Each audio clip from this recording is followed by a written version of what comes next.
सितंबर 2020 शुक्रवार। भारत बंद है। देश भर के किसानों ने किया है भारत बंद का ऐलान। आजकल हर जरूरी मुद्दा बॉलीवुड की चमक में खोने क्यों लगा है? दरअसल इसे ही कहते हैं हेडलाइन मैनेजमेंट।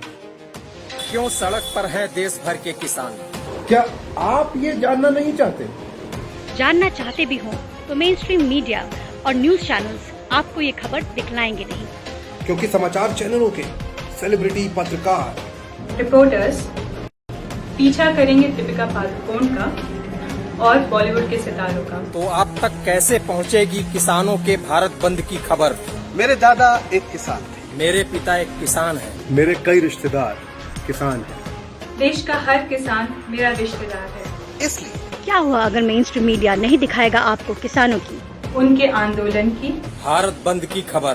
हम दिखाएंगे आपको 25 सितंबर 2020 को दिन भर भारत बंद की कवरेज अपने फेसबुक लाइव स्ट्रीम पर, मीडिया विजिल पर, क्योंकि हम क्योंकि हम हैं किसानों के के साथ। साथ। क्योंकि हम किसानों के साथ।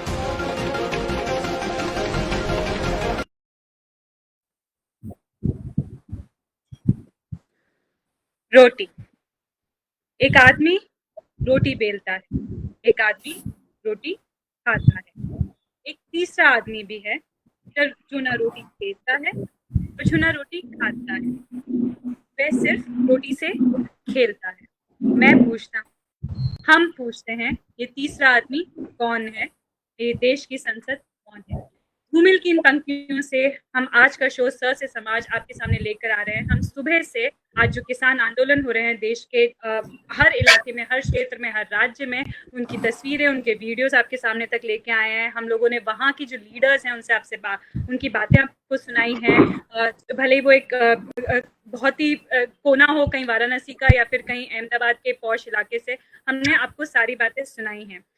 आज हम आपके सामने फिर से 3 एक्सपर्ट्स को लेके आए हैं जो कृषि पर जितना आंदोलन हो रहा है, क्या वो जायज है, मांगे क्या हैं, सरकार जो कह रही है उसमें कितनी सच्चाई है, क्या सरकार की बातें सही हैं किसानों के लिए, फार्म इकोनॉमी के लिए। इसलिए इस सब पे बात करने के लिए हमारे साथ हैं, सबसे पहले मैं इंट्रोड्यूस करना चाहूंगी सोमपाल शास्त्री जी को। नमस्ते सर, स्वागत है हमारे शो में आपका। हमारे पूर्व केंद्रीय कृषि मंत्री हैं, ये एक्सपर्ट हैं, ना केवल कृषि मंत्री के एहसास से खुद किसान भी है। ये मध्य प्रदेश के प्लानिंग कमीशन से उपाध्यक्ष रह चुके हैं। स्वागत आपका शो में, आपसे बहुत सवाल पूछे जाएंगे। और हमारे साथ हैं पुरुषोत्तम शर्मा जी, जो अखिल भारतीय किसान महासभा के राष्ट्रीय सचिव हैं, सेंट्रल कमेटी मेंबर एक्टिविस्ट हैं CPI-ML के। और स्वागत है पुरुषोत्तम जी आपका हमारे शो में। और हमारे साथ हैं हमारे founding editor doctor Pankaj Srivastava ji, जो एक वरिष्ठ पत्रकार हैं, इन सारे मामलों पे लिखते बोलते आए हैं और बहुत सारे आंदोलन से खुद भी जुड़े रहे हैं, तो मैं उनसे आंदोलन से जुड़े सवाल जरूर पूछूंगी। आप तीनों का स्वागत है।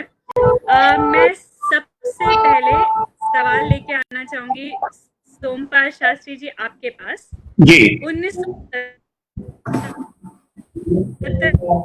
में एक नारा था सोमपाल जी, और तुम्हारी कहाँ लगेगी हलदार वाले खाने में। हलदार किसान का जो चिन्ह, उस पे जनता पार्टी चुनाव लड़के आई थी। उस जनता पार्टी का एक हिस्सा जनसंघ ऑर्गेनाइजेशन है भारतीय जनता पार्टी की, जो अभी केंद्र में शासन में। जब वो किसानों के मुद्दे पे इतनी पहली बार सरकार में आए, तो आज ऐसा क्या हो गया कि इतने सारे किसान इनके विरोध में आवाजें उठा रहे हैं कृषि? सौम्या जी, आपने सही कहा कि जिस मुद्दे को उठाकर इन्होंने लोकप्रियता अर्जित की और सत्ता में आए, कदम रखा दिल्ली के शासन पर अपने अकेले बहुमत के दम पर, तो क्या खास बात थी जो किसानों को अपील की? तो मैं आपको 1914 से के चुनाव के अभियान की ओर आपका ध्यान आकर्षित करना चाहूंगा, जिसमें इन्होंने बहुत मुख्य मुद्दा यह उठाया था कि यदि हम सत्ता में आते हैं केंद्र में, तो राष्ट्रीय किसान आयोग के अध्यक्ष रहे डॉक्टर स्वामीनाथन, जो प्रसिद्ध वैज्ञानिक थे, उनकी अध्यक्षता में एक आयोग गठित हुआ था। और एक छोटी बात और बीच में बताऊं कि उस आयोग का प्रथम अध्यक्ष मैं बना था फरवरी 2004 में, जब माननीय वाजपेयी जी प्रधानमंत्री थे। परंतु जब 2004 में हमारा दल चुनाव हार गया तो मैंने उस पद से इस्तीफा दे दिया था। हालांकि डॉक्टर मनमोहन सिंह जी और शरद पवार जी चाहते थे कि मैं रहूं, परंतु मैंने मना कर दिया था। उस समय थे वो नवगठित हुआ था और नवंबर या कब में 2004 में डॉक्टर स्वामीनाथन उन्होंने एक सिफारिश की थी बहुत महत्वपूर्ण, जो बहुत ही दूरगामी सिफारिश थी किसान के हित में।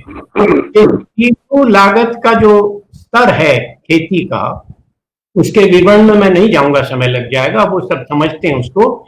उसके ऊपर 50% जोड़कर न्यूनतम समर्थन मूल्य घोषित किए जाएंगे सभी 23 या 24 जिन्सों के जो न्यूनतम समर्थन मूल्य प्रणाली के अंतर्गत आते हैं।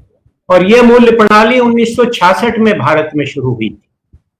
तो अगर उससे नीचे दाम गिरता है तो सरकार कमिटेड रहती है, प्रतिबद्ध रहती है कम से कम कहने के लिए कि वह किसान का एक एक दाना खरीदेगी और उससे नीचे मूल्य नहीं गिरने देगी।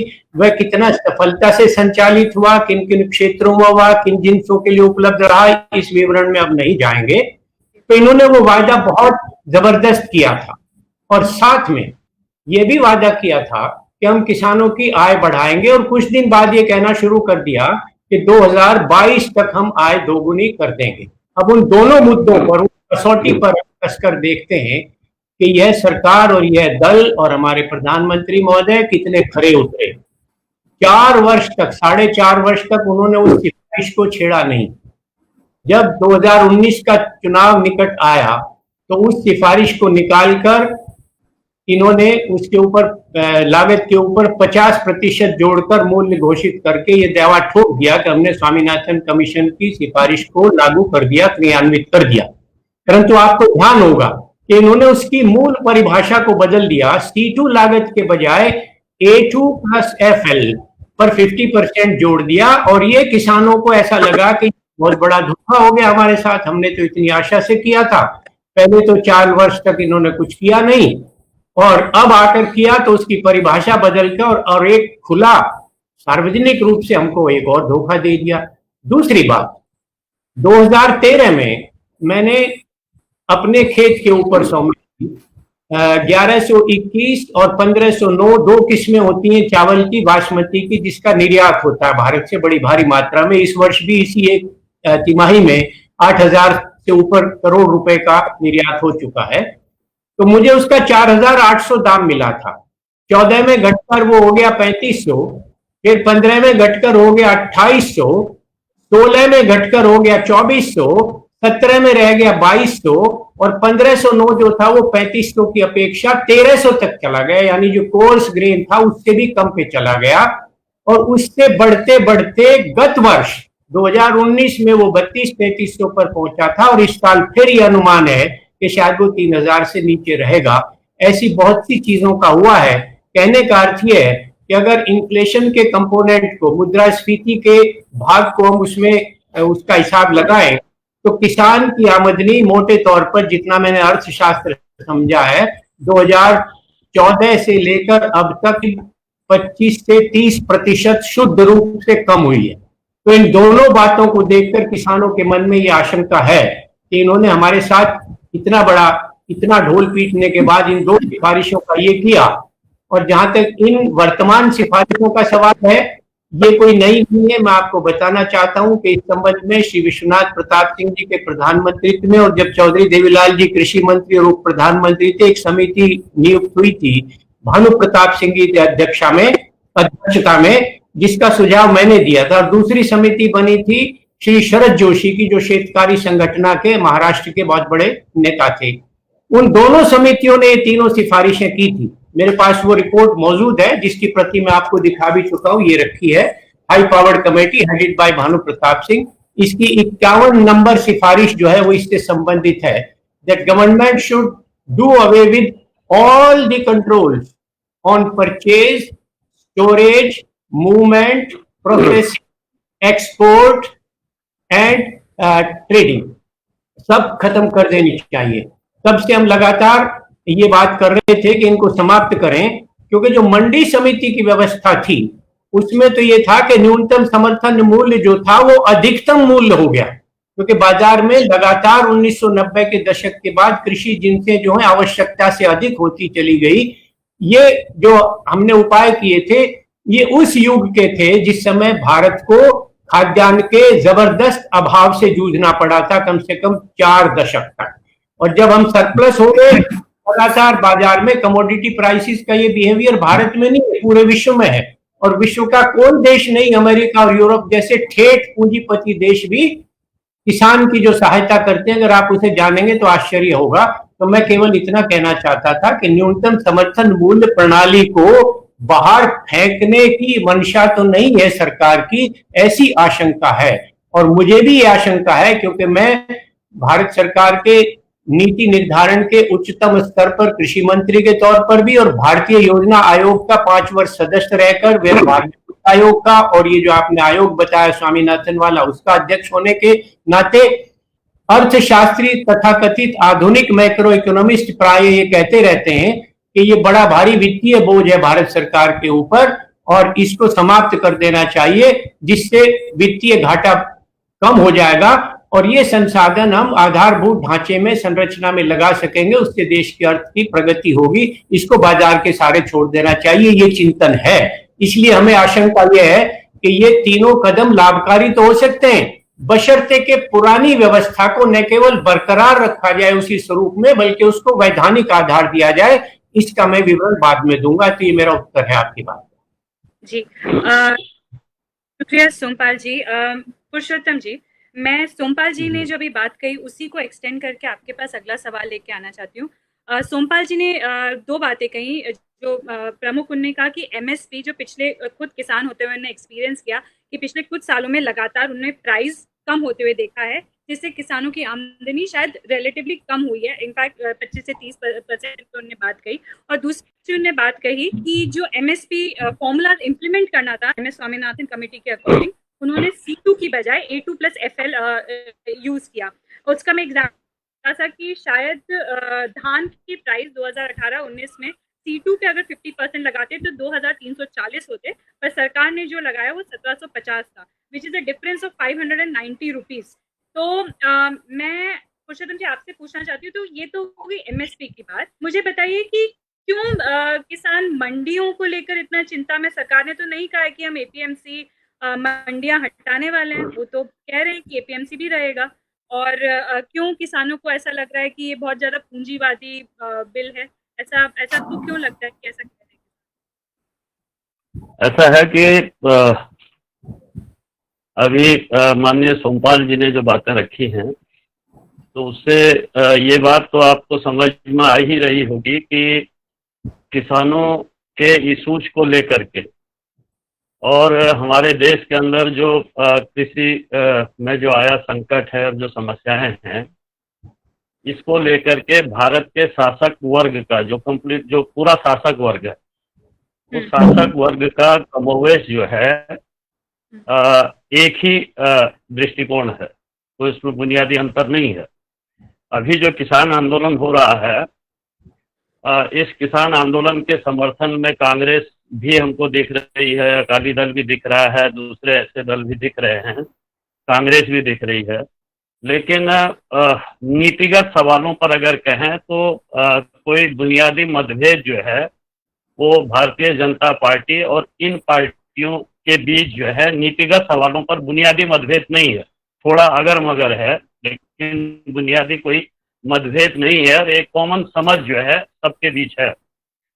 67 में 66-67 में जब इस देश के अंदर हरित क्रांति आ रही थी और जिसकी बात अभी सोमपाल जी कह रहे थे कि जिस समय यहाँ कृषि जिंसों के मूल्य निर्धारण की नीतियां तय की गई थी, तो उसमें अगर नजर डालें तो सोमपाल जी को याद होगा कि उस समय इस देश के अंदर गेहूं जो है वो 75 रुपए प्रति क्विंटल उसकी कीमत थी और लोहा 65 रुपए प्रति क्विंटल बिकता था। आज जो है आप समझ लीजिए कितना हो गया, 35 और 20 45 साल। 45 साल के बाद 65 रुपए का लोहा 55 रुपए में हम खरीद रहे हैं और 75 रुपए का गेहूं हमारा अभी 2000 रुपया नहीं पहुंचा। तो भारत का ये जो कृषि संकट है, इस कृषि संकट को आप इससे समझ सकते हैं कि यहाँ जो शासक वर्ग की जो पॉलिसी रही है वो कृषि जो हमारी अर्थव्यवस्था थी, जो आत्मनिर्भर अर्थव्यवस्था बनाने की तरफ जिसको हम लोग ले भी गए थे, और जिसका आज़ादी के समय यहाँ हमारी जो जीडीपी है उसमें 50% से ज़्यादा की भागीदारी होती थी, आज हम उसको गिरा करके 16% पर ले आए हैं।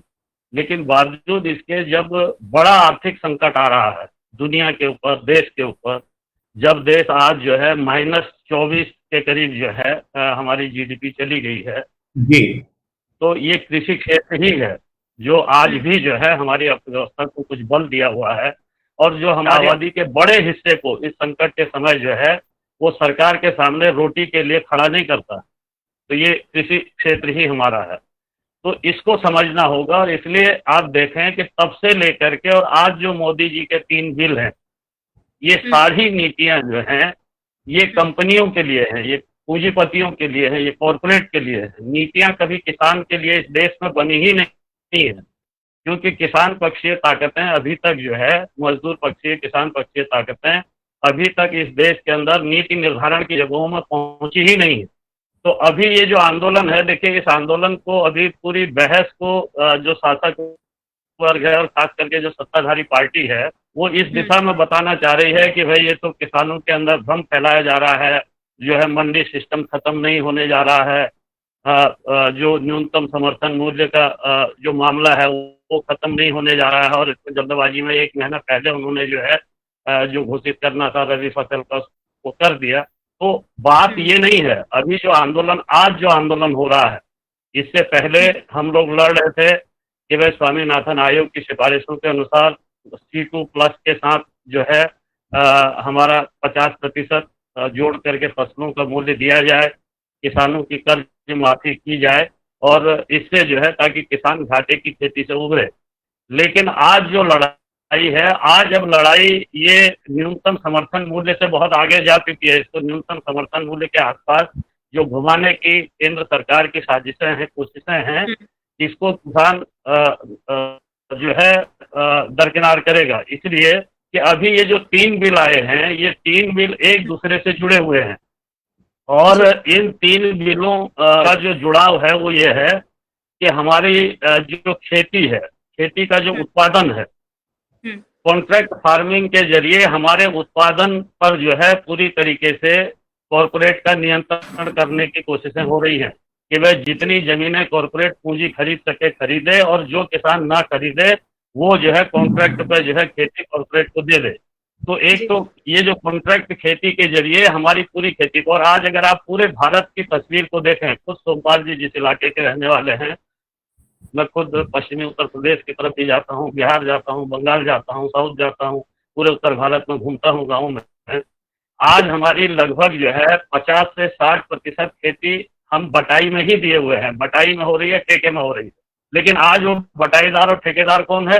आज वो बटाई और ठेका करने वाला कल तक जो हमारे खेतों में खेत मजदूर था, जो हमारे गांव का भूमिहीन था, घाटे की खेती के कारण हमारे छोटे और मध्यम किसानों ने, गरीब और मध्यम किसानों के एक हिस्से ने खेती छोड़ दी है, क्योंकि घाटे की खेती हो गई है सरकार की नीतियों के कारण।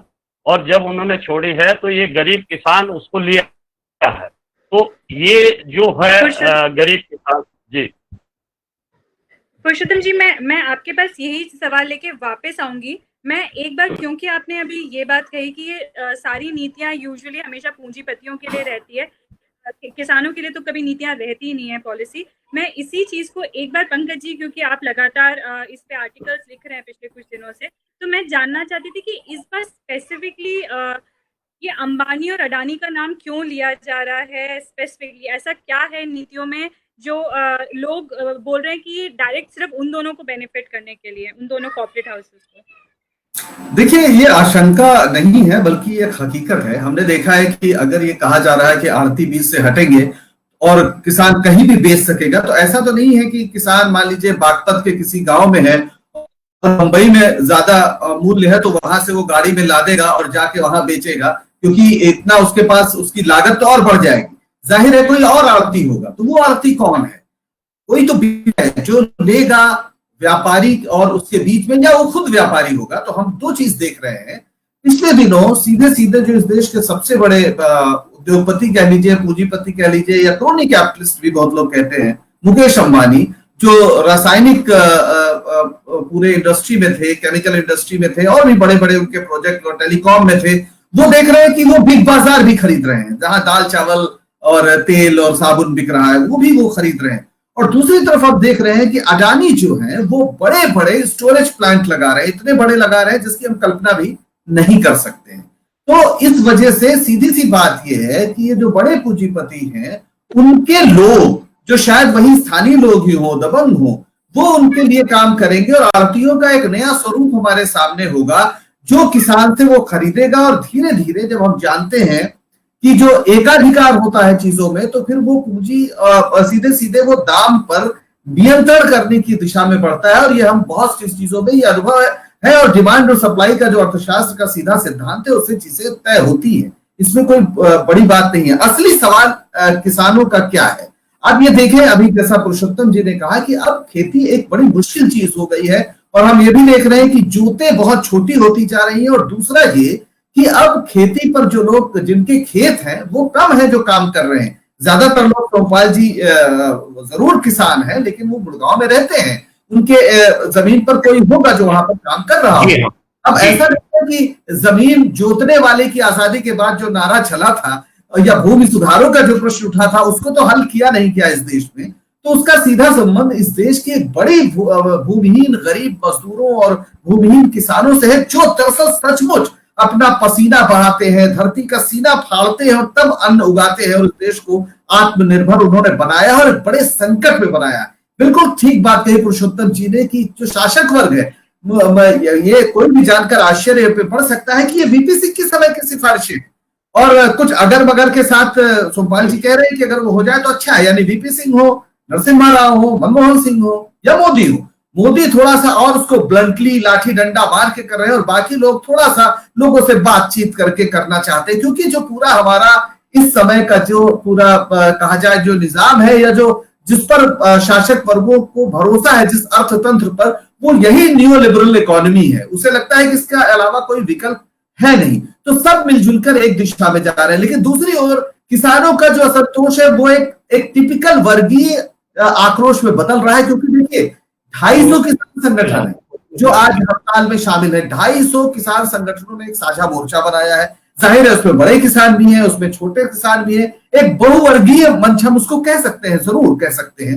10 ट्रेड यूनियंस भी आज इसके साथ हैं, और तमाम वामदल तो खैर होते ही, छात्र युवा संगठन भी है। मुझे जो लग रहा है कि ये सिर्फ एक एमएसपी का मसला नहीं है, मसला यह है कि इस देश का जो अर्थतंत्र पूरी तरह संकट में पड़ चुका है, और मिडिल क्लास इस समय सड़क पर मतलब भीख मांगने की नौबत अब उसकी आने वाली है। जो स्थितियां हैं, जिस बड़े पैमाने पर नौकरियां गई हैं, और जिस तरह वो कर्ज के जाल में डूबा है, हमें भूलना नहीं चाहिए। मैं बहुत छोटी सी टिप्पणी करके खत्म करूंगा कि मानव सभ्यता के इतिहास में, मैं मानव सभ्यता बहुत जिम्मेदारी से कह रहा हूं, मानव सभ्यता के इतिहास में भारत के ही नहीं दुनिया के किसानों ने इस बड़े पैमाने पर कभी खुदकुशी नहीं की, जैसा हम पिछले 30-40 सालों में देख रहे हैं। आखिर ऐसा क्या हुआ? पहले ऐसा नहीं कि अकाल नहीं पड़ते थे, पहले ऐसा नहीं था कि सबके घर में सोना चांदी था।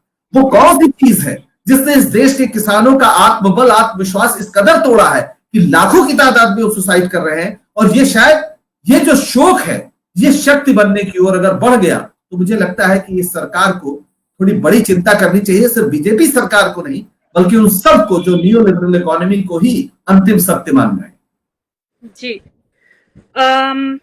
पंकज जी ने जो बात कही सोमपाल जी की, जो पुरुषोत्तम जी ने भी बात की कि मोर और लेस सारे शासक हमेशा एक पूंजीवादी नीति के उस पे रहे हैं। मैं उसी सवाल को लेके उसमें एक एडिशन आपको करके एक सवाल पूछना चाहती हूँ कि क्योंकि अभी हम लोगों ने किसानों की बात करी, और ये बात करी कि बहुत सारे किसान अब जो शहरों में रहते हैं वहाँ पे कॉन्ट्रैक्ट फार्मिंग करवाते हैं, छोटे किसान जो भूमिहीन किसान है वहाँ कल्टीवेशन करते हैं। तो मैं एक डेटा देख रही थी, उस डेटा के मुताबिक जो एग्रीकल्चर सेंसस है उसमें लगभग 49% जो खेती है देश की, या जो हमारे किसान हैं वो 2 बीघा से भी कम जमीन पर खेती करते हैं, मतलब 0.5 हेक्टेयर से भी कम पर खेती करते हैं।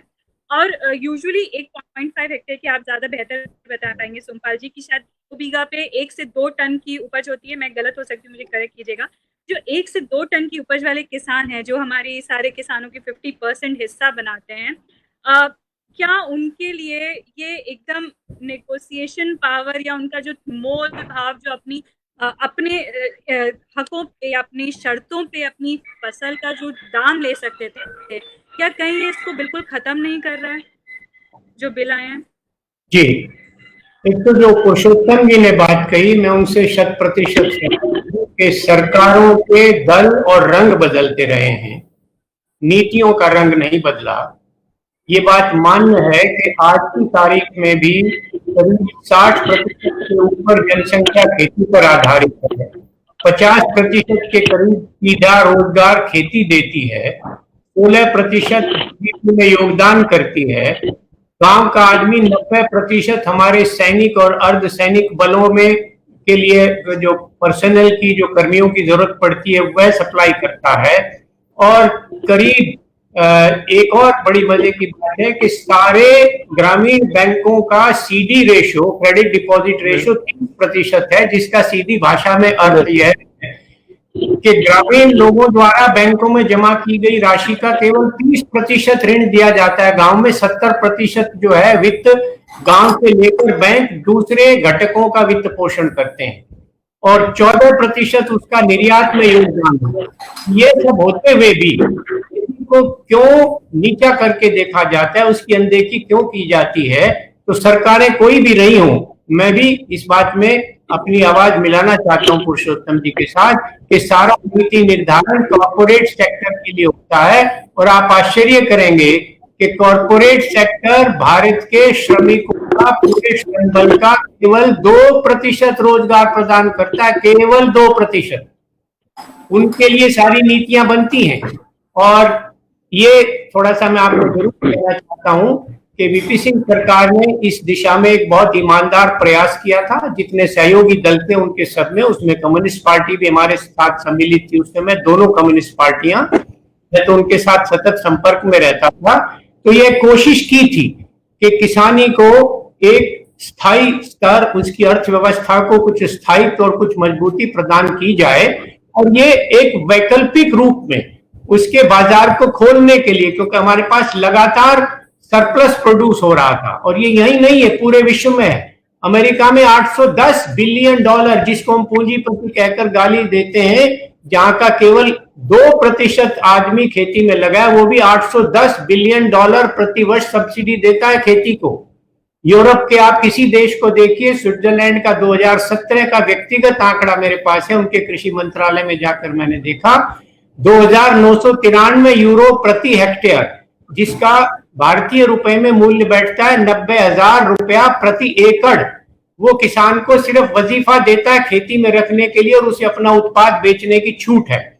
तो जिनको हम गालियां देते हैं कि हम यूरोपीय मॉडल ला रहे हैं, अमेरिकन मॉडल, अगर उस मॉडल को देखो तो शर्म आती है हमको। अगर वो मॉडल यहाँ हो जाए तो हिंदुस्तान का किसान काफी अच्छी अवस्था में हो सकता है। ये मैंने वैसे साइड में कहा, पर मैं ये सहमत हूं कि कारपोरेट सेक्टर की नीतियां बनती हैं। दूसरी बात उन्होंने उठाई थी लोहे के और गेहूं की बात की।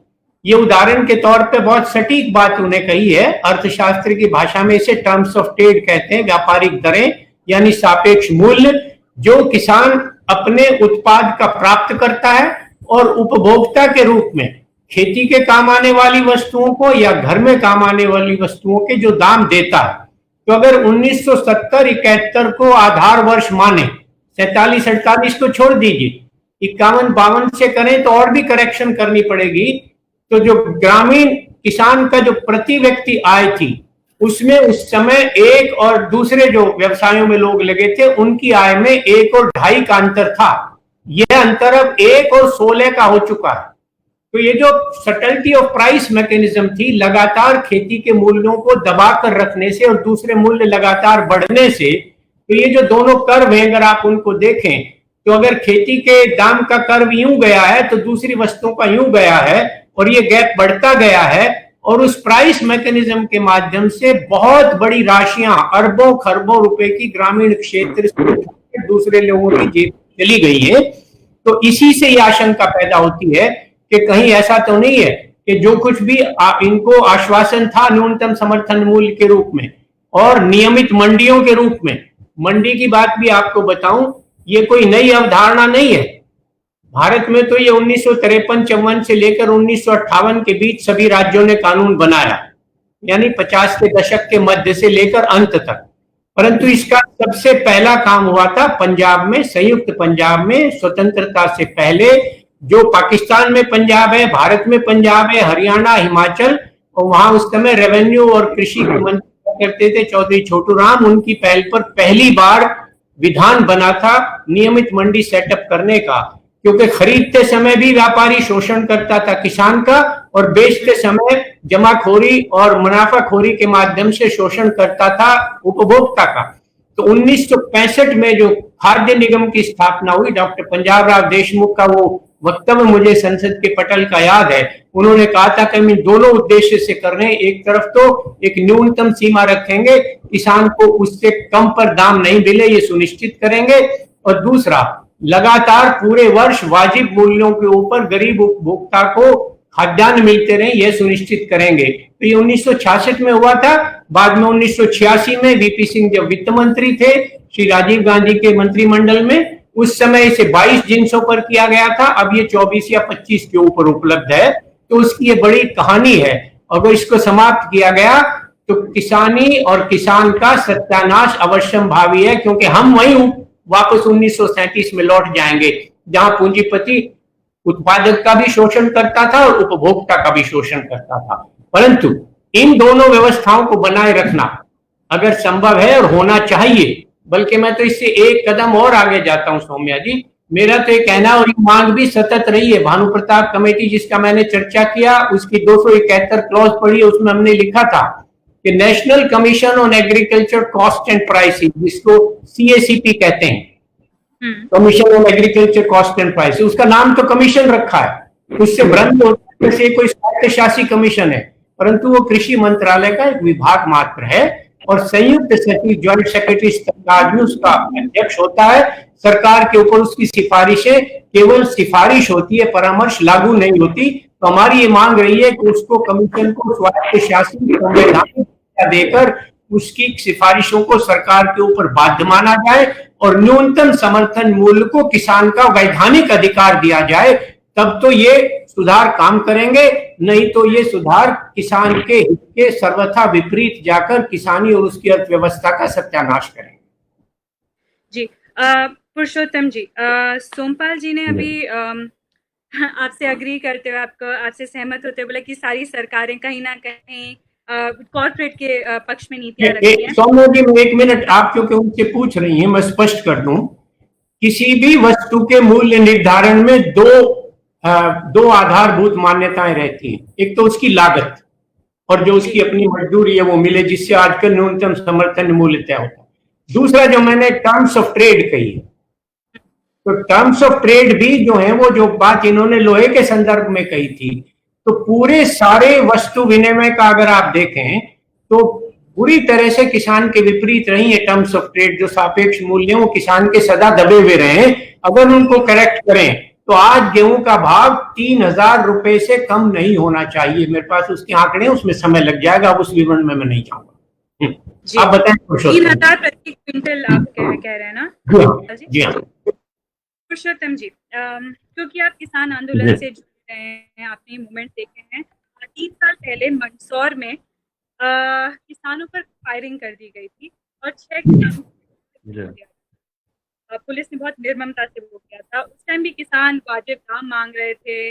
उस टाइम किसानों के संगठन से ये बात आ रही थी कि सिर्फ मात्र 6% किसान है पूरे देश में जिनको एक्चुअली MSP मिलता है वास्तव में, बाकी सबको तो शायद MSP के फायदे मिलते भी नहीं। उस टाइम मध्य प्रदेश में भाजपा की सरकार थी, 2017 की बात है। 2017 को अब 3 साल हो चुके हैं।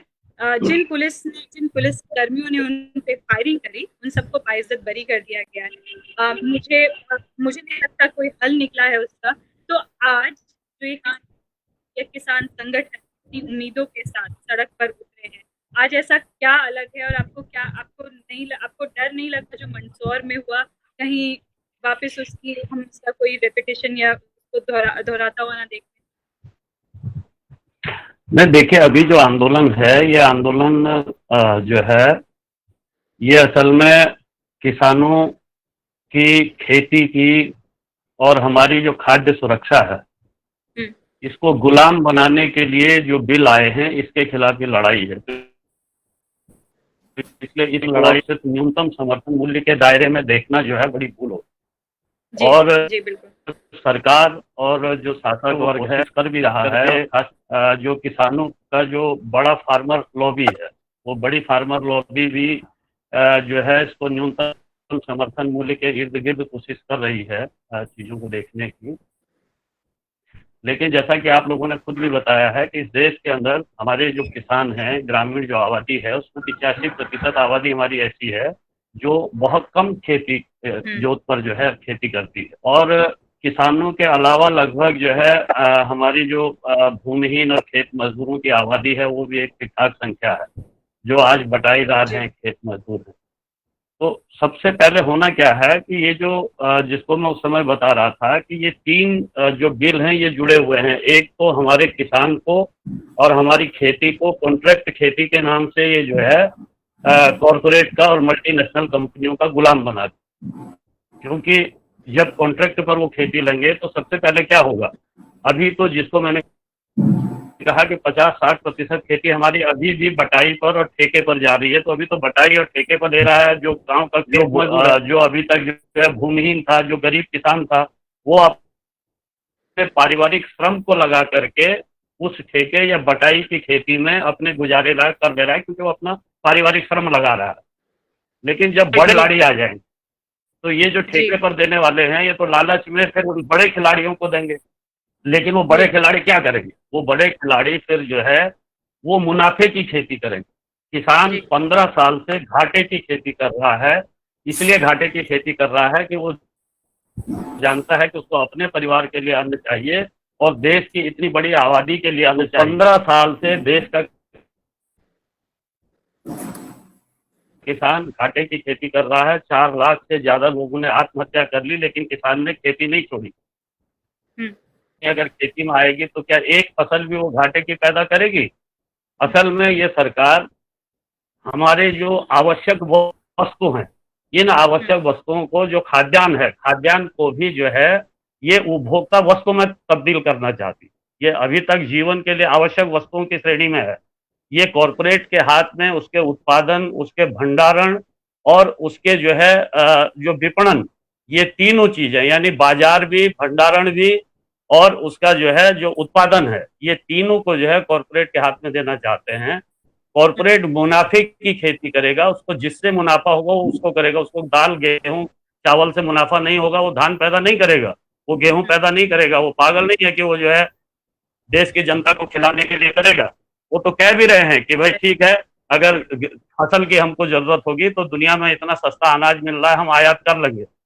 लेकिन आप देख लीजिए, जिस दिन इस देश की 60% आबादी के हाथ से खेती चली जाएगी, उस दिन जब आयात पर हम निर्भर हो जाएंगे। तो आज $40 प्रति बैरल के तेल को इस देश के अंदर यही कंपनियां बेच रही हैं $150 प्रति बैरल के हिसाब के तेल के भाव पर।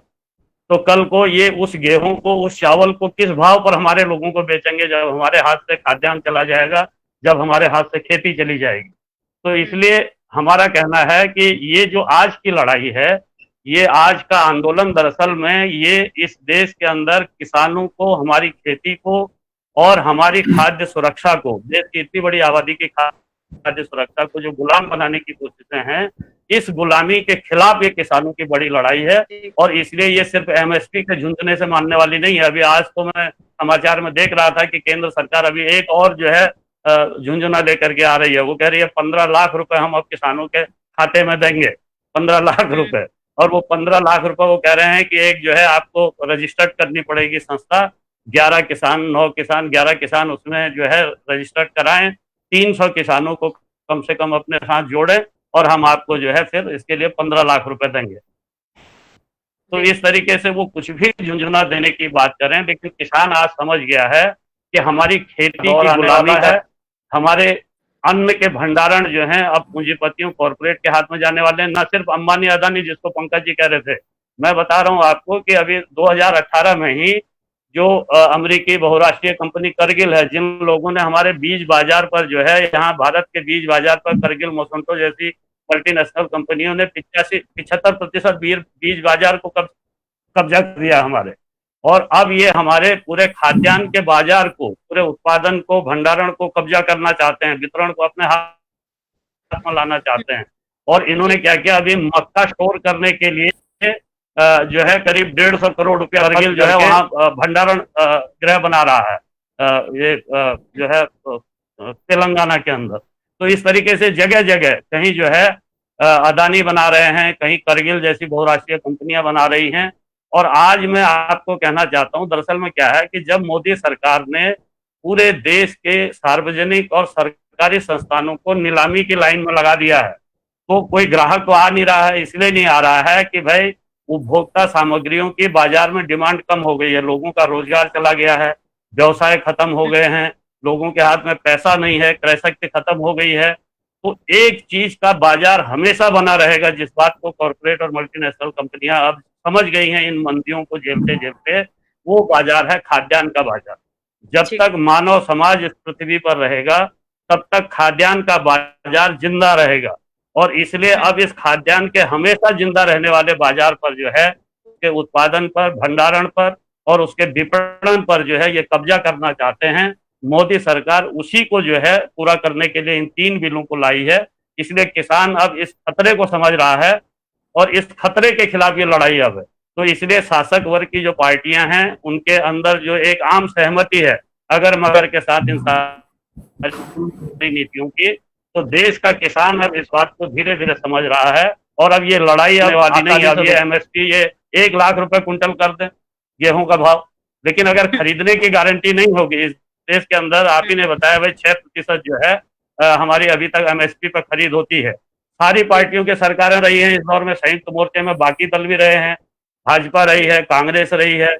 इस देश के अंदर अगर आप जो है MSP पर खरीद की गारंटी का कानून कोई नहीं लाए, तो इसका कारण यही था कि कहीं ना कहीं आपको जो है जो कृषि उत्पाद हैं, जो हमारे जीवन के लिए जरूरी खाद्यान्न है, जो आवश्यक वस्तु है, उसको आप जो है उपभोक्ता वस्तु में बदलने की नीतियां लाना चाहते हैं। तो इसलिए ये जो चाहे स्वामीनाथन आयोग की रिपोर्टें हैं उसमें एक MSP या कुछ चीजें थोड़ा ठीक हैं, लेकिन वो भी बड़ी खतरनाक हैं। इसलिए सारी जो है स्वामीनाथन आयोग की टोटल रिपोर्ट का हम किसान संगठन समर्थन नहीं करते हैं। हम उसके एक आध जो पहलू उसके किसान पक्षी हैं उसी का करते हैं। बाकी स्वामीनाथन आयोग की रिपोर्ट भी अपने आप में इस देश के अंदर कॉर्पोरेट खेती को बढ़ावा देने वाली रिपोर्ट है, कंप्लीटली अगर कहा जाए। जी पुरुषोत्तम जी ने 3 चीजें कही, उत्पादन, भंडारण, बाजार। इन तीनों पे कॉर्पोरेट का कब्जा करने के लिए 3 बिल लाए गए हैं और किसान सिर्फ MSP के या MSP को हटाने के खिलाफ नहीं है, इन तीनों चीजों के अगेंस्ट प्रोटेस्ट कर रहे हैं। पंकज जी, अभी सोमपाल जी ने भी एक बात कही कि कॉर्पोरेट बेसिकली 2% नौकरियां देता है और 60% और 60% से भी ज्यादा देश की जनता कृषि पर, एग्रीकल्चर पे वो है।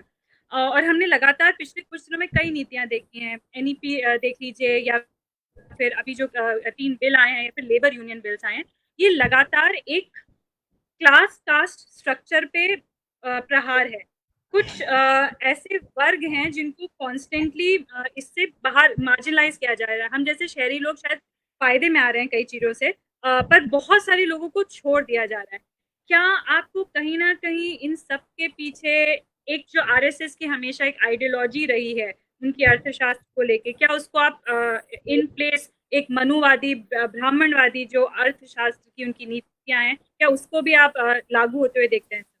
देखिए, कुछ चीजें कहने की जरूरत नहीं होती, नारा लगाने की जरूरत नहीं होती, लेकिन उसका जो अंतिम स्वरूप है वो वही होता है। सवाल ये है कि जिनके पास जमीनें हैं, जो खेती नहीं करते, बहुत छोटा हिस्सा है जो खेती करता है, वो शहरों में रहता है, बच्चों को अच्छी जगह पढ़ाता है, विदेश भेजता है, और उनकी जमीनों पे जो काम करते हैं वो भूमिहीन किसान हैं, वो बहुत छोटे जोतदार हैं जो बड़ी खेत भी किसी के लेके काम करते हैं। और जैसा पुरुषोत्तम जी ने कहा कि वो अपनी कॉस्ट प्राइस अलग से अपना जो श्रम है उसको नहीं जोड़ते हैं, वो सोचते हैं कि चलो हम अपनी मेहनत करते हैं और अपने जीने लायक हम कमा लेंगे। और वो है कौन? अगर आपने ये बात छेड़ी है तो हमें समझना होगा कि वो इस देश का बहुत ही मतलब दलित, अति पिछड़ा या बड़े पैमाने पे पिछड़ा समाज है। हालांकि पिछड़ों के एक हिस्से को कुछ इलाकों में तरक्की किसान के रूप में जरूर हुई है, लेकिन दलितों की तो बहुत ही बुरी स्थिति है, वो पूरी तरह से उन पर निर्भर है। यानी अगर इस किसानी को आपने इस तंत्र को छेड़ा और कोई उसमें सुरक्षा का चक्र नहीं रहा, तो फिर इसका असर सिर्फ आर्थिक रूप से नहीं पड़ेगा, वो सामाजिक रूप से भी बहुत बड़ा फर्क पड़ेगा। और इस देश की जो दलित वंचित जातियां हैं, जो बहुत पिछड़ी जातियां हैं, उनको सबसे ज्यादा इसका झेलना पड़ेगा, जिन्हें कुछ लोग अभी ये समझा रहे हैं भाई आपसे क्या लेना देना, ये तो किसानों का, बड़े किसानों का मामला है, बहुत ही खतरनाक है। लेकिन मैं एक चीज जो कहना चाह रहा हूं, जो इस पूरे कॉर्पोरेट उससे और न्यू लिबरल इकोनॉमी से जुड़कर आई है, वो ये है कि इस देश के किसान के पास एक आत्मविश्वास, एक स्वाभिमान होता था। वो मेहनत करता था, उसके पास अपना बीज था, अपनी खाद थी। ठीक है, पानी का संकट रहता होगा, लेकिन इस देश में आमतौर पर बारिश इतनी हो जाती रही होगी कि वो सदियों से उसने एक हजारों साल की यात्रा तय करी है स्वाभिमान के साथ, जिसमें उसके पास अपने त्योहार थे, जिसमें अपने पास उसकी खुशियां थी, अपने श्रम से उस आत्मविश्वास और स्वाभिमान के साथ वो जीता चला आ रहा था। अभी जो हुआ है, जिसकी ओर इशारा पुरुषोत्तम जी ने किया, करगिल कंपनी का नाम लिया, कि ना उसके पास बीज है, ना उसके पास तमाम ऐसी जमीन की भी अब जो स्थिति है, अगर वो कॉर्पोरेट फार्मिंग और इस तरह की चीजों में गई और उसके बाद उसके पास कोई अधिकार नहीं होगा, जैसे इस बिल में आया है कि एसडीएम तय करेगा, एसडीएम किसके पक्ष में तय करेगा, अदालत से उसे न्याय नहीं मिलना है, तो वो आत्मविश्वास जो उसका स्वाभिमान खो रहा है, उसकी वजह है कि 3-4 लाख किसानों ने आत्महत्या की, जो पहले नहीं करते थे। आज मैं अगर नोएडा में जहां रहता हूं और मैं देखता हूं कि बड़े पैमाने पर जो नीली वर्दी पहनकर जो दरवाजे पर खड़े हैं, वो कौन है? जो जिन्हें सिक्योरिटी गार्ड कहते हैं, वो जो 24 घंटे में 2 ड्यूटी मिनिमम करते हैं और कई तो 3 कर लेते हैं, उसी में सो भी लेते हैं 8-8 घंटे की। और वो सारे किसानों के बच्चे हैं या खुद किसान है। वो शहरों में आकर क्या कर रहे हैं? तो अल्टीमेटली इस देश की बड़ी आबादी को आप उसकी स्वतंत्रता, उसका स्वाभिमान भी छीन रहे हैं। आप उसके अंदर की जो भी रचनात्मकता, सृजनात्मकता रही होगी, मैं थोड़ा सा दार्शनिक स्तर पे इसको ले जाना चाहता हूं, क्योंकि अंततः इस तरह से जो लोग खड़े हैं, जो किसी गार्ड बनकर जो किसान खड़ा है, जो 12 घंटे ड्यूटी कर रहा है, वो किसी क्रिएटिव उसमें नहीं जाएगा। और अंततः इस देश की जो कृषि सभ्यता है, उस पर एक बड़ा संकट आया हुआ है, जो दरअसल इस देश के संकट से जुड़ा है, क्योंकि खाद्यान्न सुरक्षा या ग्रामीण जीवन में जो एक अभी आपको उतनी अराजकता नहीं दिखती, उसकी वजह यह है कि सबके लिए खाने का थोड़ा थोड़ा इंतजाम कहीं ना कहीं हो रहा है। जब कोई कॉर्पोरेट उस पर कब्जा करेगा, जब आप खेतों के चारों ओर बाड़ेबंदी देखेंगे, कोई घुस नहीं पाएगा। अभी तो लोग मुंह दूसरी ओर कर लेते हैं, गरीब आदमी दो चीज तोड़ भी लेता है तो कोई कुछ कहता नहीं है। अभी तक ये समाज ऐसा था, लेकिन अब शायद वो नहीं होगा। तब ये इतनी जो 1.25 अरब की आबादी में जो करोड़ों करोड़ लोग जो भारत के लोग होंगे, जो ग्रामीण जीवन में हाशिए पर है, उस हाशिए से निकलकर वो कहां जाएंगे? ये देश एक भयानक अराजक स्थिति में पहुंच रहा है, अगर आर्थिक दृष्टि से किसी पुनर्रचना, पुनर्निर्माण या पुनर्नियोजन की ओर हम नहीं गए। जी पंकज जी, सोमपाल जी, मुझे पता है आपको जाना है, लेकिन मैं आपसे ये 2 सवाल आखिरी दोनों एक साथ पूछूंगी, फिर आप लोगों के साथ पंकज जी और पुरुषोत्तम जी बात करूंगी। सोमपाल जी, मेरा सवाल 2 है। एक, हमने पहले भी आपसे चर्चा करी थी, तो हमने बात करी थी जब वीपी सिंह की सरकार आती है 1990 में, हम लोग देखते हैं कि रीजनल पार्टीज का वो होता है, हम लोग स्टेट लेवल पॉलिटिक्स का सेंटर पे इम्पैक्ट देखते हैं। एक चीज जो हुई है इन बिल के साथ, एक ये हुआ है कि जो एग्रीकल्चर स्टेट लिस्ट में उसको सडनली एक ट्रेड एंड कॉमर्स पर्सपेक्टिव से देखने लग गए हैं। ट्रेड एंड कॉमर्स पर्सपेक्टिव से देखते ही उसको स्टेट के परव्यू से या राज्यों के परव्यू से हटाकर केंद्र तक ले जाया जाता है, यूनियन लिस्ट में लेके जाया जाता है। तो कहीं ना कहीं क्या इन बिलों से स्टेट्स की पावर, राज्यों की पावर, कोऑपरेटिव फेडरलिज्म को नुकसान पहुंचाया जा रहा है? पहली बात, पहला सवाल। और दूसरा सवाल, क्योंकि आपने उस दौर में राजनीति की है, उन लोगों से जुड़े हैं, चरण सिंह जो हमारे किसान नेता, शायद एक मुख्य किसान नेता माने जाते हैं, आपने शायद बागपत से उनके बेटे के खिलाफ भी आपने चुनाव लड़ा है। मैं जानना चाहती थी कि क्या इस देश को अब एक ऐसे किसान नेता या ऐसे किसान नेताओं की जरूरत है जो किसानों के लिए, स्पेसिफिकली किसानों के आधार पर या उनके लिए रिजर्वेशन या उनके लिए एफर्मेटिव एक्शन की मांग करे? जी संभाल। एक तो सौम्या जी, बात तो चली थी कि जो 3 विधेयक हैं, इनका क्या असर होगा, क्या इम्प्लीकेशन हो गई। हम चले गए राजनीति और अर्थशास्त्र के इज्म में और फिलॉसफी में। मेरी राय में डिबेट भटकी है, माफ कीजिए, मैं दोनों मित्रों से क्षमा चाहते हुए कहना चाहता हूं। जी। अभी शर्मा जी बार बार कह रहे हैं, पुरुषोत्तम जी, कि 15 साल से किसान घाटे में खेती कर रहा है, तो ये बात समझ में आ गई। और श्रीवास्तव जी भी कह रहे हैं, पंकज जी, के किसानों में जो गरीब है और जो भूमिहीन है उसकी बहुत दुर्गति है और वो भूखा मर रहा है। तो ये बात तो मैं समझ गया कि वर्तमान मॉडल काम नहीं कर रहा है। तो आप वैकल्पिक मॉडल क्या देना चाहते हैं? जितने हमारे समाजवादी और साम्यवादी चिंतक, उनकी कठिनाई है कि उस इज्म के जार्गन से वो आज तक निकल नहीं पाए। और अर्थव्यवस्था हो या प्रशासनिक व्यवस्था हो या कानून हो, जब तक वो इस घिसे पिटे जार्गन से और इज्म से नहीं निकलकर उसका जो सफलता है या उसका उद्देश्य की पवित्रता है, मैं वो इस बात से आंकता हूं कि धरातल पर उसका परिणाम क्या होने वाला है। आप दोनों रो भी रहे हैं कि ये घाटे में चल रही है 15 साल से, तो क्या आप उसे घाटे में ही रखना चाहते हैं? और अगर विकल्प है तो आपने क्यों नहीं किया?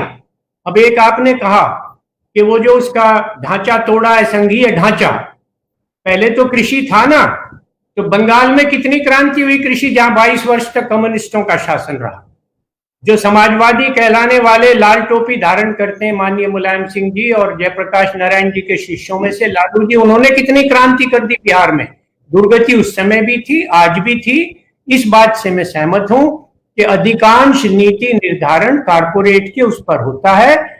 एक आपने किसान की, बड़े किसान, इन साम्यवादी मित्रों को तो बड़े किसान को पता नहीं कहने में, जैसे इन्हें मजा पूंजीपति को आता है कहने में, वही आता है। आपको ये मालूम है कि भारत के जो आंकड़े हैं, 98.6% किसान, नोट कर लीजिए, ये जो स्टैटिस्टिक्स हैं गवर्नमेंट ऑफ इंडिया की, उनके आधार पर मैं कह रहा हूं, 98.6% किसान 10 हेक्टेयर से छोटा है, 25 एकड़ से, और 86% 4 हेक्टेयर से छोटा है, और 63 या 64% 2 हेक्टेयर से छोटा है, और 1 हेक्टेयर वाला 49 से भी नीचे है। तो मैं ये कहना चाहता हूं कि उन किसानों को, अगर वो खाली अपना पेट भरने के लिए पैदा कर रहे हैं, तो वो कपड़ा कहां से खरीदेंगे, वो कहां से लेंगे, वो मकान बनाने के लिए पैसा, थोड़ा थोड़ा सरप्लस जो है अपनी आवश्यकता से अधिक प्रत्येक किसान पैदा करता है, बहुत छोटे को छोड़ दीजिए। और ये आंकड़े कुछ बढ़ा चढ़ाकर कहे जा रहे हैं। अब जो समस्या आ रही है किसान के सामने, वो ये आ रही है 1990 से अब तक लगातार जितना हमें आवश्यकता है जिंसों की, उससे ज्यादा पैदा हो रहा है और वो भाव नीचे चले जाते हैं। इसीलिए न्यूनतम समर्थन मूल्य प्रणाली की बात आई थी, और अगर उसको भी आपने हटा दिया तो मैं सरकार के घोर विरोध में हूं। और मुझे भी उसकी नीति के ऊपर शंका है कि वो जो नियमित मंडी का कानून है, जो जमाखोरों, मुनाफाखोरों, शोषणकर्ताओं के पंजे से किसान को निकालने की बात हुई थी, अगर वो उस व्यवस्था को समाप्त करना चाहते हैं तो देश का सत्यानाश करेंगे। न्यूनतम समर्थन मूल्य प्रणाली को समाप्त करेंगे तो देश और किसानी का नाश करेंगे। और अगर उसके साथ रहते हुए ये वैकल्पिक बाजार खुलता है, देखिए मैं करीब 45-46 देशों में गया हूं बाहर, भारतीय सब्जियों और फलों जैसा स्वाद विश्व के किसी भी देश में वहां की फलों और सब्जियों का नहीं है। और अब भारतीय भोजन की लोकप्रियता, सौम्या जी, लगातार बढ़ती जा रही है। कहीं आप चला जाइए, इंग्लैंड में चले जाइए, अमेरिका चले जाइए, अफ्रीका चले जाइए, south east Asia, east Asia, Europe, सब जगह भारतीय भोजन की और इन चीजों की मांग बढ़ रही है। कौन किसान ऐसा है 10 हेक्टेयर वाला भी जो इंग्लैंड में एक्सपोर्ट करे या कहीं होटलों में ले जाकर देगा? हमारी इन चीजों का अगर नियमित रूप से उत्पादन होता है, और किसान के साथ ये जो कहना कि किसान बाड़े लगा देंगे, अरे पुरुषोत्तम जी, जमीन का जो कानून है पूरे भारत में, ये किसी को इजाजत नहीं देता कि किसान का एक फूट भी कोई कब्जा कर ले। हाँ, अपनी मर्जी से कोई बेचे, उसकी इच्छा की बात है, वो तो अभी भी सरकार लेती रही है, अधिग्रहण करती थी। तो अगर वो एक नियमित दाम आपको देता है, अभी देखिए तीसरे चौथे या कई साल लगातार आपको क्या होता है कि जहां प्याज पैदा होती है, कहीं लहसुन पैदा होता है, कहीं आलू पैदा होता है, कहीं टमाटर पैदा होता है, कहीं मिर्च पैदा होती है, कहीं भिंडी, आप जब उसे लेकर मंडी में जाएंगे तो 1.5 रुपया 2 रुपया। किसान होने के नाते मैं आपको लिखित बता सकता हूं कि इन प्रत्येक जिन्स के पैदावारी में 6 से 7 रुपया प्रति किलो खर्च आता है। तो अगर किसान को 10 मिलता है तो उसका काम चलता है, अगर उसको 12-15 मिल जाए तो उसको बहुत अच्छा लगता है। कल को अगर मान लीजिए मैं निर्यात करना चाहूं तो मैं कहूं किसान से कि मैं आपकी भिंडी 15 रुपए में निश्चित रूप से खरीदूंगा और ये आपकी वैरायटी है, मैं आपको बीज दे रहा हूं, तो कोई किसान इतना मूर्ख नहीं है, अगर उसके साथ वो धोखा करेगा तो अगले साल छोड़ देगा वो। तो इसलिए मैं ये कह रहा हूं कि उसकी जो सुरक्षा है, जो सेफ गार्ड्स हैं, उसका हिंदी में या वहां की जो स्थानीय भाषा है उसमें उसका मॉडल का प्रारूप हो जो सरकार के देखरेख में बने, और उसके विवाद सुलझाने के लिए जो अभी उन्होंने एसडीएम को कहा है, एसडीएम अगर नहीं करता 30 दिन के अंदर तो उसके लिए सजा का कड़ा प्रावधान होना चाहिए, न्यूनतम समर्थन मूल्य को कानून का भाग बनाना चाहिए, सीएसीपी को संविधान का दर्जा दिया जाना चाहिए। ये शर्तें पूरी नहीं करती तो सरकार नाश करेगी, और ये शर्तें पूरी करके ये वैकल्पिक व्यवस्था करके बाजार खोलेगी तो किसान को निश्चित रूप से लाभ होगा। ये मेरा उसके बारे में संतुलित दृष्टिकोण है। और जब आप किसी मॉडल को कोसते हैं तो मेरा दोनों मित्रों से निवेदन है, मैं तैयार बैठा हूं, आप पहले एक बार अलग बात कर लेंगे। तो वैकल्पिक मॉडल क्या है? खाली हवा दिखाने से तो बात नहीं बनेगी, हमारी नेतागिरी तो चल सकती है, पर आप वैकल्पिक मॉडल क्या कहें? खुद कह रहे हैं 15 साल से घाटे में है, तो 15 साल से क्यों नहीं मुनाफे में कर दिया आपने? नहीं, वैकल्पिक से नहीं बात होगी, विकल्प बहुत से हैं। पर आपसे होगी बात कभी, वैकल्पिक पर भी एक बार पंकज जी जरा बहस नहीं, कर आज तक तो नहीं की, आज तो वैकल्पिक नीति में नहीं है। अगर आप ये मानते हैं, नाराज मत होइए इसमें, नाराज मत होइए, शांति से, निष्पक्ष और एक तटस्थ भाव से, सकारात्मक भाव से चिंतन करने की आवश्यकता है। वैकल्पिक में फार्म प्रोड्यूसर ऑर्गेनाइजेशन का हमने भी समर्थन किया था, अभी ये व्यवस्था किसान को दे रहे हैं, और अगर किसान इतना भी सहयोग आपस में नहीं करते तो ये फिर किसानों की भी तो कमी है ना, हम संगठित नहीं हो पाते हैं। अगर वो सहयोग करके अपना संगठन बना के अपना मार्केटिंग डायरेक्ट करेंगे, साइज उनका बढ़ेगा, तो एक विकल्प है, उसको ट्रायल तो होने दीजिए ना। हाँ, पर इन सेफ गार्ड्स के साथ, इसको मत भूलिए, मैं सेफ गार्ड के जरूर पक्ष में हूं। आप न्यूनतम समर्थन मूल्य को भी कोसेंगे, आप खेती को भी कोसेंगे, बाजार बढ़ेगा उसको भी कोसेंगे, तो आप कहना क्या चाहते हैं? वो प्रस्ताव भी तो लाइए ना। न्यूनतम समर्थन मैं पहले जो मैं बात पूछ रहा हूँ उसको हो गई, वो तो सब सहमत, उसी पर बोल और रहा ये हूँ। 6% की बात पूछते हैं, एक सेकंड, जो आप 6% कह रहे हैं ना किसान को लाभ होता है, इसलिए लाभ होता है कि पंजाब का किसान, हरियाणा का किसान, पश्चिमी उत्तर प्रदेश का किसान, जब उसको वो मूल्य नहीं मिलता तो वो सड़क पर आता है, सरकार को बाध्य कर देता है, उसका गला पकड़ता है, और यहाँ का जो नेतृत्व है राजनीतिक, उसको भी संवेदनशील होना पड़ता है। बाकी राज्यों में क्योंकि वहां की राज्य की व्यवस्थाएं खरीद के नहीं करते, बिहार नहीं करता, बंगाल नहीं करता, उड़ीसा नहीं करता, आंध्र प्रदेश ने बाद में शुरू किया, मध्य प्रदेश ने बाद में शुरू किया, तो अगर वो वहां के, और जो आपने कहा ना कि बी लिस्ट से निकाल दिया, खेती को बी लिस्ट से नहीं निकाला, ये तो जो कॉन्स्टिट्यूशन में ट्रेड का राइट है उसको दिया है, कृषि को नहीं बी से लिस्ट में निकाल कर में लाई, इससे कोई परिवर्तन नहीं। बिल्कुल सही कि एग्रीकल्चर को यूनियन लिस्ट में नहीं, जिस तरह लेकिन बिल को प्रेजेंट किया गया है, तो वो तो आप बताइए, तो आप बताइए, सुनिएगा होता क्या था पहले, 4 जोन में या कई जोन में बांट रखा था, यहाँ तो धान रुलता फिरता था, और दक्षिण भारत के और केरल के राज्यों में कई गुने दाम पर बिकता था, क्योंकि व्यापारी तो रिश्वत देकर सिविल सप्लाई के और पुलिस के अफसरों को वहां खाद्यान्न ले जाता था। मैं जब कृषि समिति में था संसद की, तो मैंने देखा कि यहाँ दिल्ली में तो अपना गेहूं बिक रहा था 6.5 रुपया, और बम्बे में हमने जाके देखा तो 18 रुपया, जबकि ट्रांसपोर्ट में तो कुल मिला के 38 रुपए क्विंटल खर्च आता था। तो एक तरह से मुश्किल से 38 पैसे या कितना लगेगा, तो वो क्यों बिकता था? क्योंकि वो जोन बना रखे थे। जब वो मार्केट एक हुआ तो कम से कम खाद्यान्न के दाम पूरे भारत में एक एकीकृत बाजार तो बना, और वो भ्रष्टाचार कम हुआ। आज भी देखिए, आप और बात बताऊं, ये जो मंडियां हैं सरकारी, मैं गुड़गांव में रहता हूं, मैंने अपने एक गांव को, वो माइनॉरिटी का मुसलमान लड़का है, मोहम्मद यामीन नाम है उसका, मैंने भूपेंद्र हुड्डा जी को कह के उसे एक लाइसेंस दिलवाया।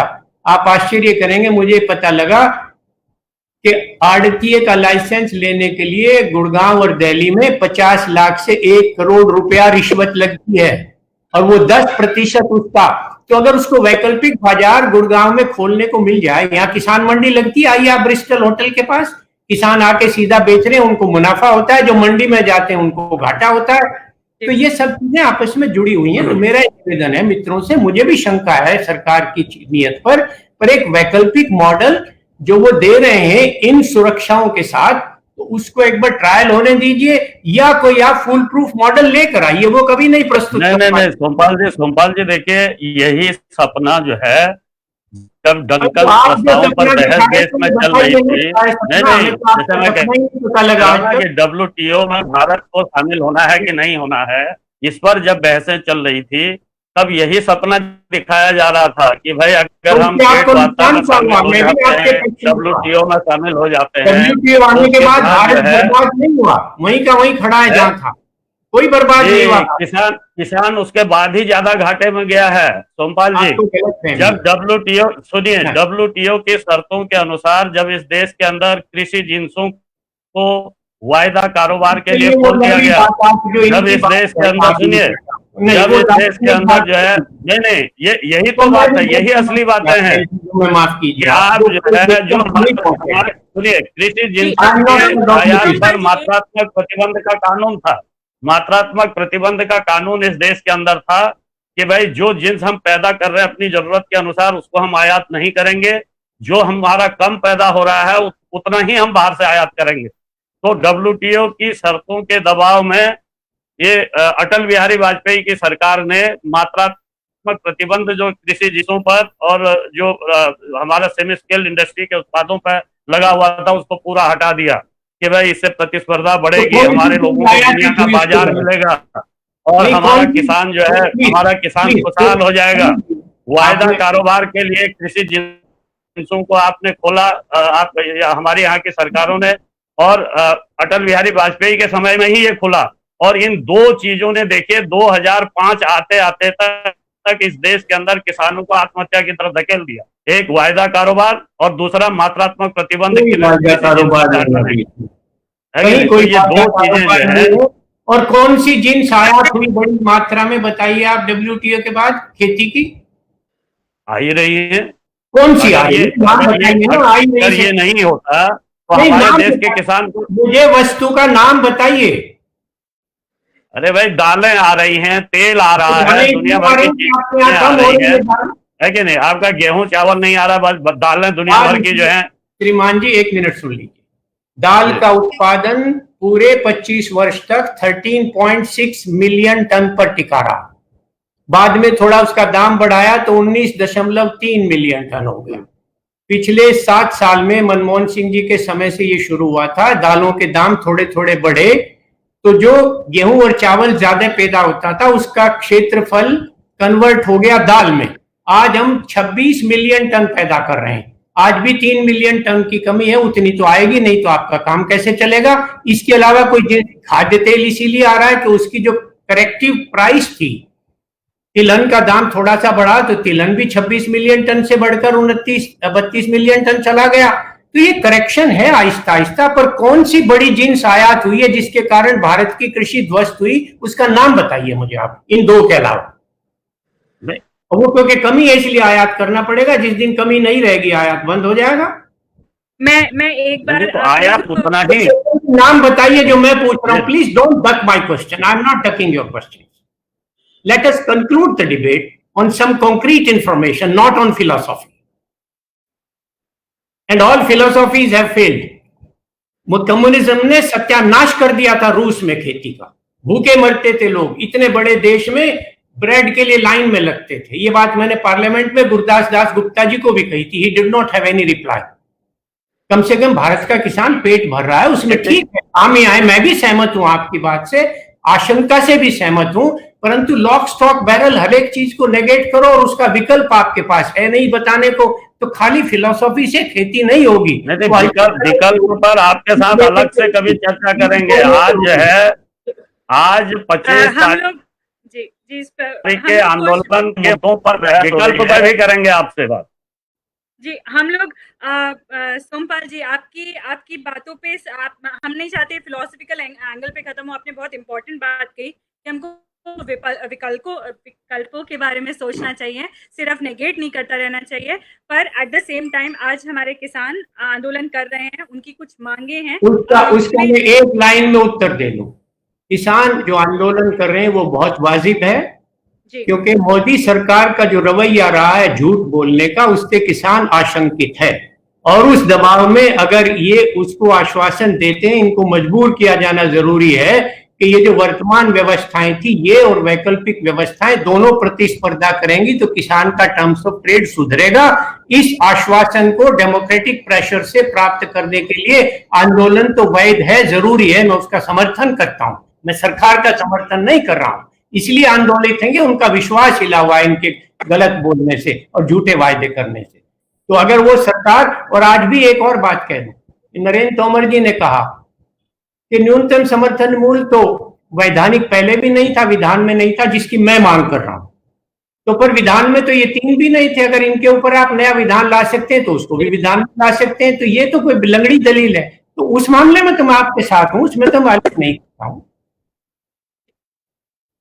जी जी तो आप तीनों का जी सोमपाल जी, पंकज जी और पुरुषोत्तम जी, आपके पास वक्त है अगर 5 मिनट, तो मैं आपसे आखिरी टिप्पणियां चाहूंगी। सोमपाल जी, अगर आप मुझे पता है कि 5 मिनट में तो मुझे कोई दिक्कत नहीं है, 5 मिनट तो मैं सुनूंगा।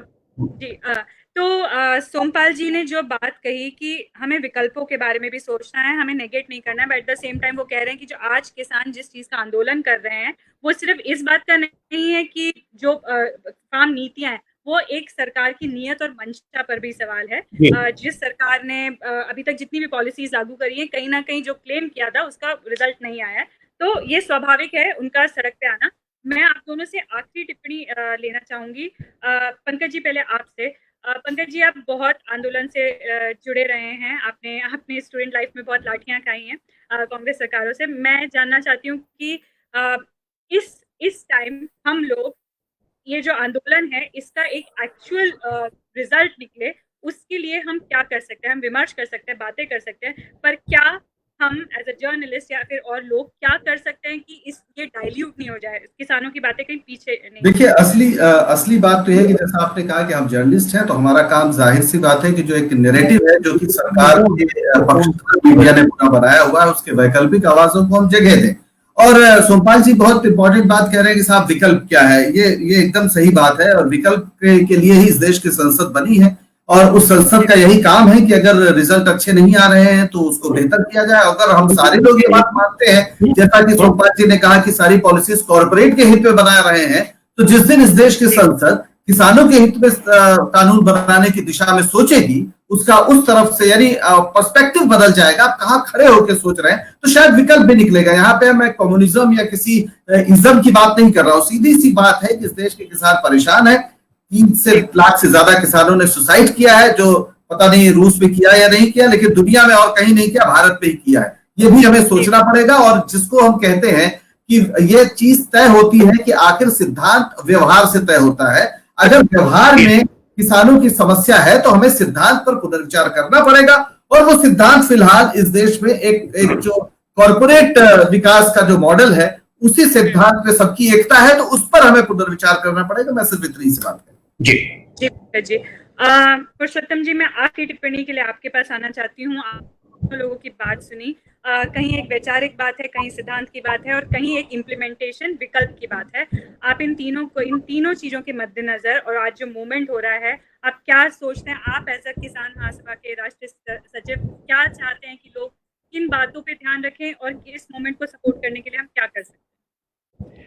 देखिए, एक तो ये जो आंदोलन है ये अब सिर्फ किसानों का आंदोलन नहीं रह गया है। आज अगर आपने जैसे दिन भर कवर किया है पूरे देश भर से किसान आंदोलन की खबरों की, तो आपने देखा होगा कि पंजाब के अंदर तमाम व्यापारी, व्यापार मंडल, वहाँ के ट्रेड यूनियनें, और यहाँ तक कि तमाम बुद्धिजीवी, फिल्म इंडस्ट्री के लोग, कलाकार, सब आज सड़कों पर उतरे। आपने देखा होगा कि जो है कर्नाटका के अंदर किसानों के साथ वहाँ के छात्र, युवा, ट्रेड यूनियनिस्ट और तमाम कलाकार, लेखक, फिल्म इंडस्ट्री के लोग कर्नाटका में भी सड़क में उतरे। तो ये जो लड़ाई है, ये लड़ाई अकेले किसान नहीं लड़ रहा है, क्योंकि इस खतरे को इस देश की जो खाद्य सुरक्षा का खतरा है, इतनी बड़ी किसान आबादी पर जो कॉर्पोरेट और मल्टीनेशनल कंपनियों का उनको गुलाम बनाने का जो खतरा है, वो पूरा समाज देख रहा है। और इसलिए इस देश का जो संवेदनशील हिस्सा है, समाज का पढ़ा लिखा हिस्सा है, वो आज बड़े पैमाने पर छात्र युवा हैं, महिलाएं हैं, तमाम संगठन जो हैं वो समर्थन में इस किसान आंदोलन के खड़े हैं।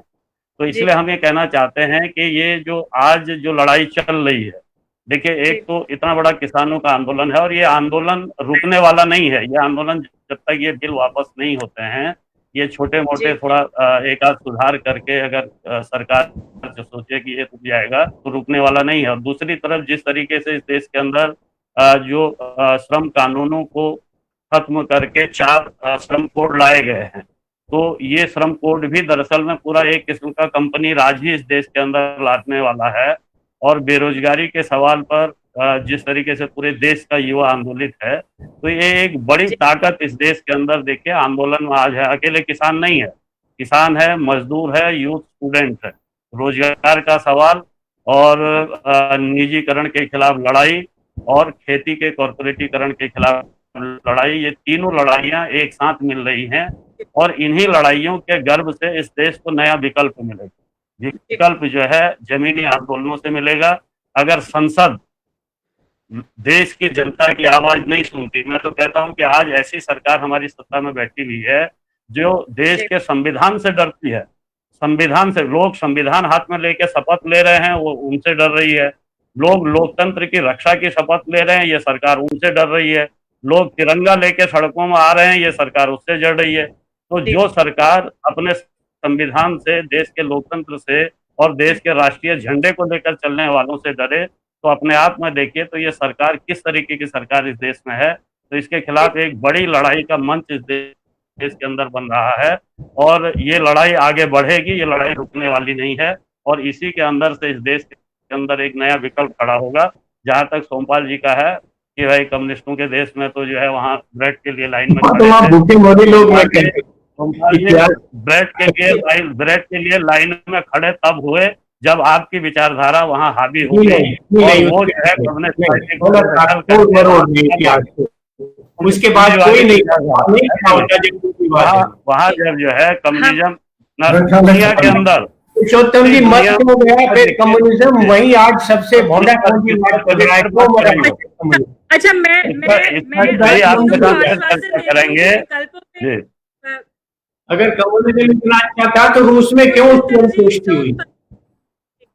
वो उसके दूसरे कारण है, उसका ये कारण नहीं है। देखिए अभी और बात करेंगे उस पर हम लोग। आज मेरा ख्याल है कि इस पर खत्म किया जाए। लोगों की तीनों के विचार मुझे और सुनने हैं, विकल्पों पे बात करनी है। लेकिन आज आप तीनों ने जो बातें कही, आप तीनों की बातों से एटलीस्ट ये बात तो क्लियर है, हम आज किसान आंदोलन के साथ हैं, हम सब किसानों के साथ हैं। हम वापस आएंगे, चर्चा को आगे बढ़ाएंगे, विकल्पों पे बात करेंगे। आप लोगों में वैचारिक मतभेद हो सकते हैं इज्म को लेके, लेकिन शायद आप सब अभी किसानों के साथ हैं। हम इस बात पे, इस नोट पे आज का शो खत्म करेंगे। शुक्रिया आप तीनों का। सोमपाल जी आपका, आपने वक्त के आगे के दायरे में भी हमारे साथ वक्त बिताया, थैंक यू हमारे साथ जुड़ने के लिए। पुरुषोत्तम जी आप किसान महासभा से जुड़े हैं, आप जो आंदोलन की जो रूटेड नॉलेज हमारे पास लेके आए उसके लिए शुक्रिया। और पंकज जी एज यूजुअल आपकी एक्सपर्टीज के लिए, हमारे गाइडेंस के लिए, उस सबका शुक्रिया। मैं नज़ीर अकबराबादी की 2 लाइनों के साथ आज का शो खत्म करना चाहती हूँ। थैंक यू दर्शकों आज दिन भर हमें देखने के लिए। हम तो ना चांद समझे ना सूरज है जानते, बाबा हमें तो ये नजर आती है रोटियां। शुक्रिया, थैंक यू दर्शकों। हम आगे चर्चाएं लेके आते रहेंगे, आंदोलन की वीडियोस लेकर आते रहेंगे, हमसे जुड़े रहिए। आप तीनों का शुक्रिया, थैंक यू सो मच। नमस्ते। 25 सितंबर 2020 शुक्रवार, भारत बंद है। देश भर के किसानों ने किया है भारत बंद का ऐलान। आजकल हर जरूरी मुद्दा बॉलीवुड की चमक में खोने क्यों लगा है? दरअसल इसे ही कहते हैं हेडलाइन मैनेजमेंट। क्यों सड़क पर है देश भर के किसान? क्या आप ये जानना नहीं चाहते? जानना चाहते भी हों तो मेन स्ट्रीम मीडिया और न्यूज चैनल्स आपको ये खबर दिखलाएंगे नहीं, क्योंकि समाचार चैनलों के सेलिब्रिटी पत्रकार रिपोर्टर्स पीछा करेंगे दीपिका पादुकोण का और बॉलीवुड के सितारों का। तो आप तक कैसे पहुंचेगी किसानों के भारत बंद की खबर? मेरे दादा एक किसान थे। मेरे पिता एक किसान है। मेरे कई रिश्तेदार किसान हैं। देश का हर किसान मेरा रिश्तेदार है। इसलिए क्या हुआ अगर मेन स्ट्रीम मीडिया नहीं दिखाएगा आपको किसानों की, उनके आंदोलन की, भारत बंद की खबर? हम दिखाएंगे आपको 25 सितंबर 2020 को दिन भर भारत बंद की कवरेज अपने फेसबुक लाइव स्ट्रीम पर, मीडिया विजिल पर, क्योंकि हम क्योंकि हम हैं किसानों के साथ। क्योंकि हम किसानों के साथ।